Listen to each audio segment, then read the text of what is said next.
Join me on Born to Explore on an unusual and tasty journey around the world in pursuit of strange food. This is a traditional way of cooking it. In South Africa, I try a crunchy snack, pan-fried termites. I'm not going to be rude if I have more, right? Of course. And then sample the main course, chicken feet. Some people call this chicken parts. I just call it a part of a chicken that I've never eaten before. I catch a snake on a South Pacific island and have it for lunch. In the Australian outback, we roast kangaroo tail. It seems like this is a traditional way of cooking around the world. And with a Navajo family in Arizona, I try to taste a local delicacy, sheep intestine. You have to have Navajo teeth.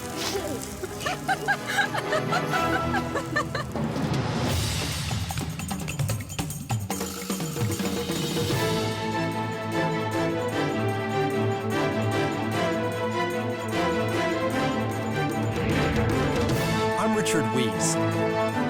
I've been an explorer my entire life, and I'm still passionate about adventure, new people, places, and natural wonders.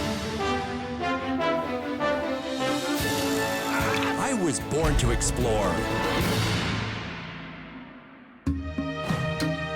One of the great pleasures in exploring other cultures is seeing how people eat and sharing a meal with them. Sometimes you need a pretty strong stomach. Today we're embarking on an unusual culinary investigation.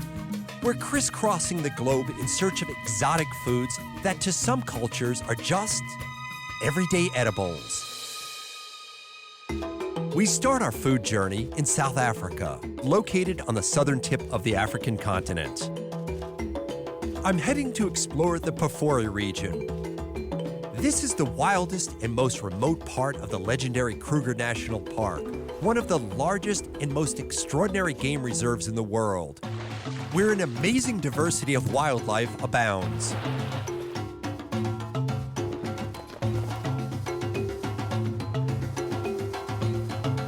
The Pafori region is the ancestral home of the Makaleki people, a clan of the Sangha tribe. Godfrey Beloy is a Makaleki. He's our main guide at the Wilderness Safari's Pafori camp, and he's also one of the best I've ever met. As the Makuleke people, whenever we meet people for the first time, it's always good to show them that you welcome them with a smile. You start dancing for them, and then you cook them traditional food. That's our traditional way. I'm eager now to get a taste of Makaleki tradition. So Godfrey takes me out into the bush to gather an unusual snack.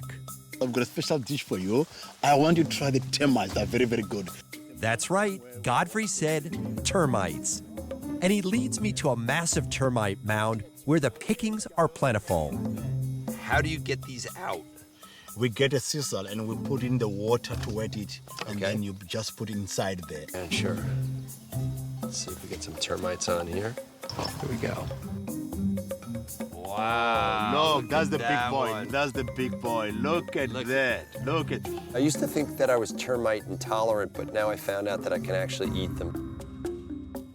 All right. Put again. Okay. Here we go. This is a good one. Oh, sweet. Look at that. this. Look. This is the mother load. Yeah, look at that. Okay. It's so hard to get good termite. Ow. Oh, buggers bite. And then now you got something to eat. We've now worked up an appetite, I think. So Godfrey takes me to a makeshift kitchen to prepare our tiny morsels. You know, I can't tell you how many times I've watched a football game and thought I could use a little snack. Now you're gonna have a nice snack of a termite. Take the fry pan, Okay? put it there. Okay. We got the termites today. Put them there, Okay.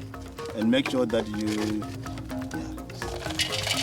Greg. Watch them scrambling up around. Yeah, look at that. And now put a little bit of salt in this. Okay. And then put a little bit of water again. A little water. Uh-huh. Okay. And then all this, and then put it there. That's that sound you hear. Look at that. I can smell. Can you smell them? Yeah. You know, the great thing about termites, if you can't find them in your market or the frozen food section, you can probably find them in your house. Of course. I can already imagine the termites in my mouth. We're ready, eh? I am ready. Sure. Yep, let's plate it. Okay, just don't want to miss any. People do So- good. Termites. All right, so do you Try. chew it or do you just... Chew. Chew, okay. Chew. Yeah.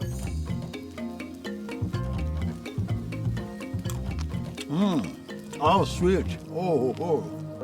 Lots of protein. You know what, I gotta tell you, it's not bad. Okay, there's a little bit of salt on there, it's crunchy. Oh, And I'm not gonna be rude if I have more, right? of course.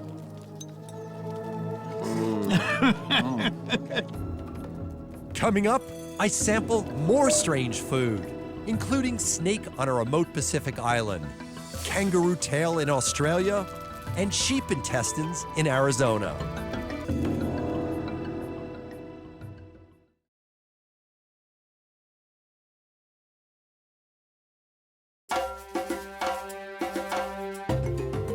For my next taste of strange food, I'm still in South Africa in the KwaZulu-Natal region, the ancestral homeland of the Zulu tribe.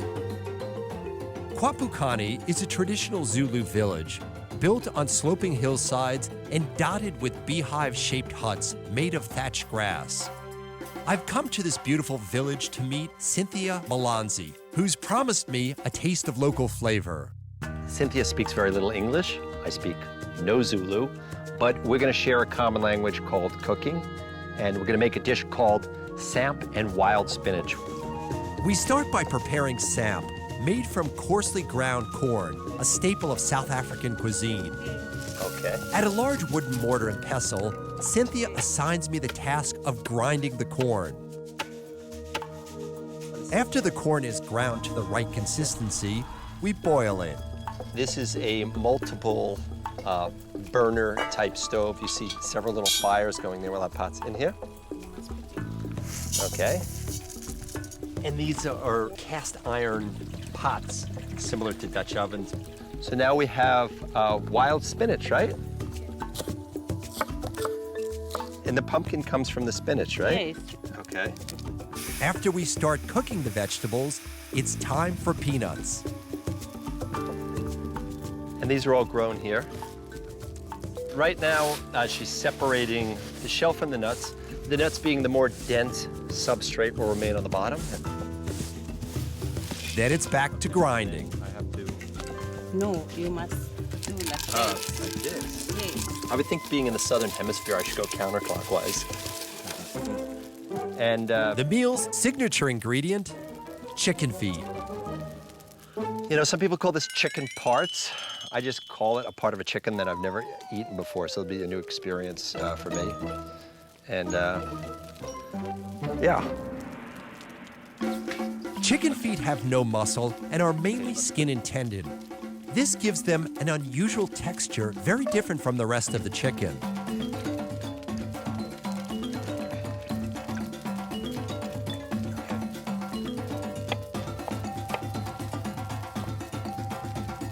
Eating chicken feet may seem pretty odd to American diners, but it's very common throughout the Caribbean, South America, the Middle East, and Asia. In China, it's served as a snack or the main dish. In Malaysia, it's often cooked together with curry. In Jamaica, they're mainly used to make chicken foot soup. Okay, so we got the peanut, the spinach, the pumpkin in there. We just watch this now, right? Okay. After 20 minutes, we're ready to eat. I have to tell you, this is the first time I've ever tried chicken feet, so let me give it a go. Like this, just... And then a little of the corn, a little spinach. Ah, it's hot. But It's too hot.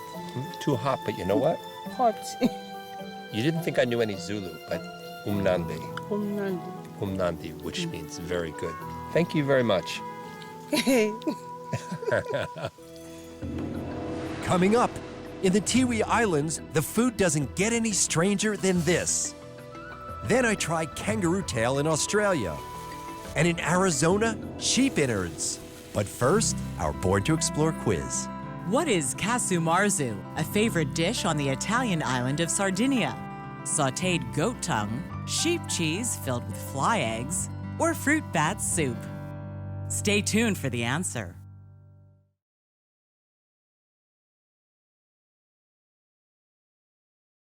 What is casu marzu, a favorite dish on the Italian island of Sardinia? The answer, sheep cheese with fly eggs. Flies lay their eggs in the cheese, which helps the fermenting process. We've now traveled from South Africa to the Tiwi Islands in the South Pacific on my worldwide quest to taste strange food. The Tiwi Islands are two separate islands just north of Australia. From a boat, the place looks like a vacation getaway. But 2,500 people live here, and they're almost all Aboriginal. How important are traditions to people here? Traditions, it's been passed down to us generation to generation, and we always remember to keep our heritage and culture alive. A big part of the Tiwi culture is learning to live off the land. I've only been here a few hours, and already school is in session. What are we looking for in here? Mud mussel. Mud mussels. If you thought walking your supermarket aisles gets confusing, try picking your way through mangroves.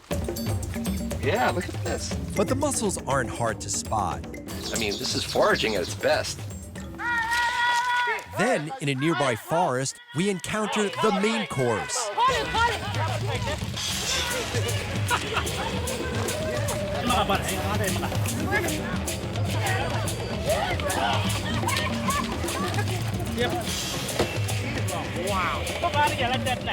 A non-venomous carpet snake. This is what we're eating tonight. Good job. We gotta take you on more trips with us. You're solid. It looks like I passed my first Tiwi culture test, catching a snake. But am I ready for my next test? Now I actually have to eat it. All-you-can-eat snake buffet. This is how I like my snake. I knew I should have gotten a knife set. Remind me not to have you for Thanksgiving dinner carving turkey. Okay, what's this part? What's that, the liver? Yep. You know, I don't like liver, to be honest. I don't. You know, even as a kid, I didn't like liver. I'll eat the other parts. This one here. Really good. I mean, you sort of get over the fact that it's a snake, and then you can actually enjoy it, and afterwards make a pocketbook with the skin. All right, see how it tastes now.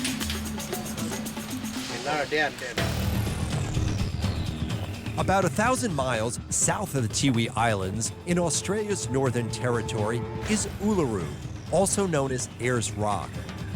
Rising almost 1,200 feet above the surrounding desert and almost 6 miles around, it's a sacred spot to the Aboriginal people who have lived here for more than 50,000 years.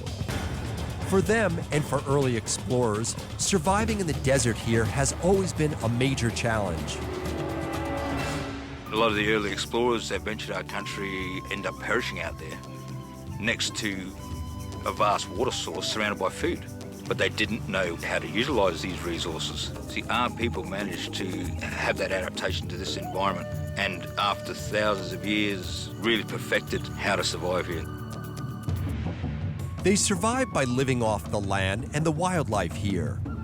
Today, we're going to try to cook some kangaroo tail. This is a traditional way of cooking it. The first step is to singe off the hair in the fire and scrape it clean. Then we roast the tail slowly in the hot coals. Kangaroo meat is considered a delicacy for the Aboriginal people. It's tender and healthy, high in protein and low in fat. Although kangaroos are a protected species, there are so many of them in Australia that many environmental groups there support the culling of kangaroo herds. This is very similar to how a lobster bake would have been in Hawaii or a luau. So how long do you cook it for? So I reckon if you're going to have it medium, about an hour. While it's cooking, we brew a pot of tea. And then it's time to unearth our meal. See how gentle I'm trying to be here? Yep. I don't want to break the skin if I can help it. Sure. We brush it clean. To me, there's nothing more magical than eating food out in the bush. This is a 4-star restaurant. 4-star? 5-star. Would you say a million star? You have billions of stars, so. It's quite strong.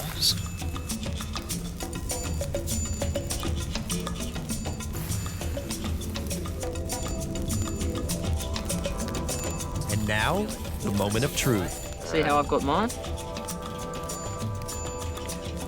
I'm trying to think of the taste. It tastes familiar. Veal.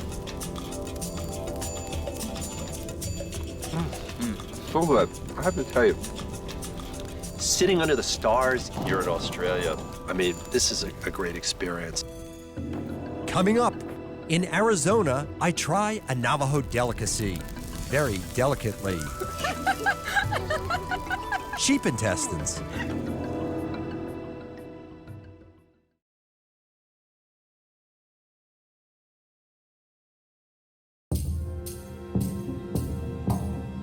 My next strange food, sheep intestines. I've come back to the States, to northern Arizona, the land of the Navajo people. With more than 300,000 members, they're the largest federally recognized tribe in the U.S. Welcome to Deneta, to Navajo land. The Jones-Benally family are Navajo, or Dene as they call themselves. They travel the world as cultural ambassadors, performing traditional Navajo music and dance. Jones, the family patriarch, is a renowned healer and world champion hoop dancer. We are a resilient people. We've been, as a culture, up against so many obstacles, and yet we're still here. We still have our traditional ways of life, that connection to each other, and that connection to being in harmony.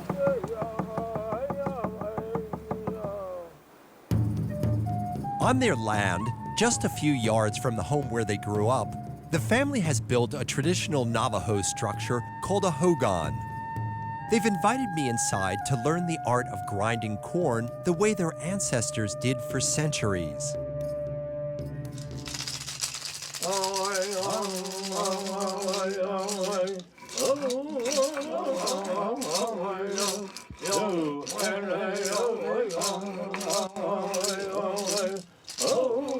This stone comes from my grandmother. It was passed down to me. And we still use this stone today. Okay, so I'm gonna give this a try. Try not to grind my own knuckles, right? Not that bad, you're doing pretty good. I told you I had a Navajo at heart. Yeah, you're just getting started, Richard. We have a lot more corn outside, so. Cooking food over an open fire is a key part of Navajo life. Camille Manybead So, a good friend of the family, is showing me how to cook sheep intestines, similar to the Scottish dish haggis. It may be traditional to the Navajo people, but to me, it's pretty unusual. Ah, you make that look easy. Doing the other side. Wow. Is it hot? Yeah, this is the traditional way to cook meat. That's how you cook the majority of your food. Like earlier, all of these potatoes were cooked inside of the coals. We had the corn cooking inside of the coals. And I can pull some of these off, right? Yeah, these are all good. And this is the intestine of? The sheep. The sheep, all right, so it's using everything. And Yeah, that's considered a delicacy, right? Yeah, it's really good. And now, dinner time. I don't think I'm sheep intestine intolerant, but I'll try it. This is the fried bread. Let me see what this tastes like. Oh.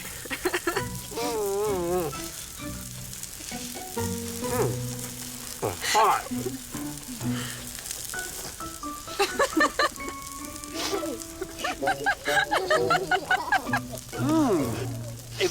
It's so tender. It's like pulled pork. You have to have Navajo teeth to eat it. Yeah, you have to have Navajo teeth. This could be the chewiest food I've ever tried.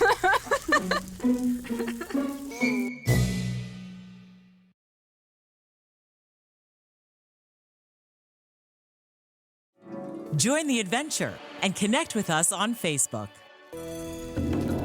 From things with wings to crawling critters, I've tasted an array of some pretty odd food. It's always great to make new friends and learn about their culinary traditions. But you know what? There's something about this tradition too. Gotta love it.